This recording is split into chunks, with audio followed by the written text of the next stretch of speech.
ओम ज्योतिर्मय योग आज आपके लिए शोल्डर और आपकी भुजाओं की एक्सरसाइज लेकर आया है। धीरे धीरे श्वास भरते हुए हाथों को पीछे ले जाएं, श्वास छोड़ते हुए आगे की तरफ आएं।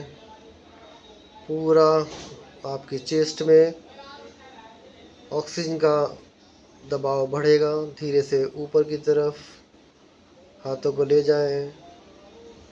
धीरे धीरे अभ्यास करें, इससे आपके चेस्ट, आपका शोल्डर मजबूत, ऊर्जावान और ऑक्सीजन से परिपूर्ण रहेगा, जिससे आपको कोई भी परेशानी, कोई भी दुख परेशानी नहीं हो पाएगी। धीरे से बार ऊपर से नीचे की तरफ करें। पूरा रिजवाइन कर लें, पूरा स्फूर्तिदायक ज्योतिर्मय आनंदमय कर लें,